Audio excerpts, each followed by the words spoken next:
mapangahawakan niyo po. Aangat actually. Kahit nga hindi nakaka-fresh ang mga sitwasyon, kung meron mang ilang kabagalan talaga kayong nararamdaman, natatagalan ng mga bagay, may pagkainip, or pagka mainitan pa nga ang ulo, ito na yan, the moon, this one is in reverse kasi, halo-halo na yung emotions. Andiyan yung fear, yung doubt, yung madness, parang ganon. Ayan, fresh pa rin kayo. The Empress ay narito, maganda.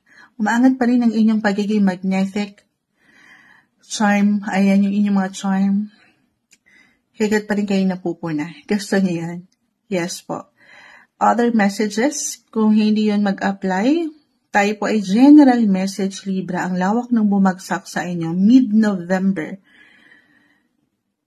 May pagka-busy pa rin ha. Productive yung energy, especially when it comes to work. Andito yung ilang obligations nyo. Ito na yun, yung ilang trabaho. Na I will be honest, hindi naman yun nababaliwala eh.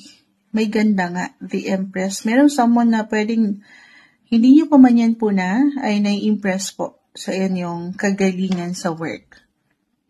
Hindi nababaliwala yung bawat pagsisikap nyo.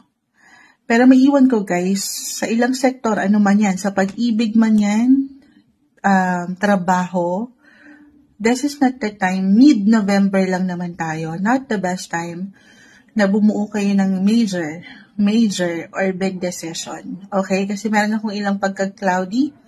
Ayun, no? Meron talagang travel sa inyo, no? Or, meron ba kayong ilang may aeroplano kasi. Ay, may dumaang aeroplano, Libra. Pero ang lawak ng travel sector, kita mo na wala tayo. Ang daming iniiwan kasi